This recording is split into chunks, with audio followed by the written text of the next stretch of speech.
Let's talk now, though, to another guest who joins us now from a former Iranian diplomat to both the UK and the United Nations, Mehrdad Khonsari. Mehrdad, very good morning to you. Good morning. Thank you so much for joining us. This is going to be a very difficult period, I would imagine, for Iran, because Israel obviously vowing to retaliate on their attack on them yesterday. What are you hearing from the Iranian government? Well, what they are saying is that the operation last night was a one-off unless there is retaliation from Israel, in which they have vowed to retaliate even more robustly. But I think that what they want, the message that they're sending is that the operation that they carried out was essentially to show and to flex some muscle, but they are not looking for this process to continue between them and the government of Israel. But why does Iran feel the need to attack Israel at all? Because, you know, it doesn't border Israel. It doesn't have any interest in Israel, presumably, financial or otherwise.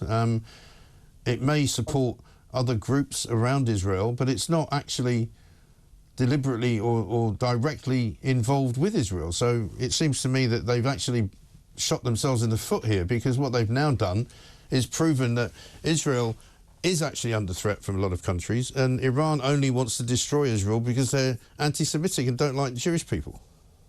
Well, I mean, that is part of it, but the main reason is that ideologically, obviously, they are against Israel and the creation of the state of Israel, and they try to advance, you know, their ideology in the region amongst Islamic countries by using this. They don't necessarily care a great deal about the Palestinians. Essentially, they shed crocodile tears for the Palestinians, but they use that as a vehicle for advancing their ideology in Islamic communities. But the thing is that since they have embarked on a nuclear program, they are afraid that there might be attacks by Israel against their nuclear installations. This is a fear they've had over the years.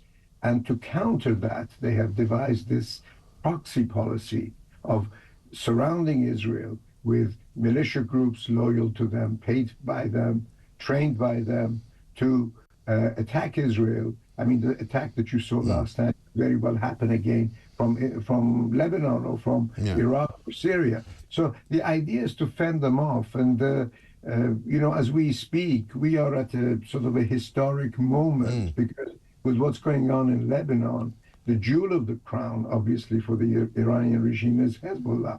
If that is seriously degraded, then that is the collapse of Iran's, essentially, the beginning of the, as Churchill said, it's not the beginning of the end, but it certainly is the end of the beginning, yes.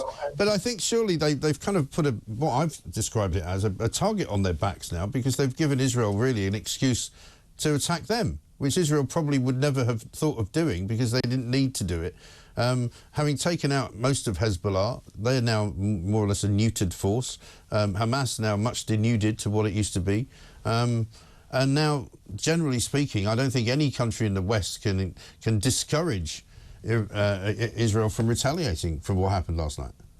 Well, I think they have placed themselves certainly in that situation, though, you know, the situation in Lebanon is not yet over. And I think that, but of course, the argument is, from their perspective and a belief on the part of many, perhaps leaders in the West, that Israel would have wanted to attack Iran before a preemptive measure to counter Iran's or to degrade Iran's nuclear capabilities, nuclear facilities.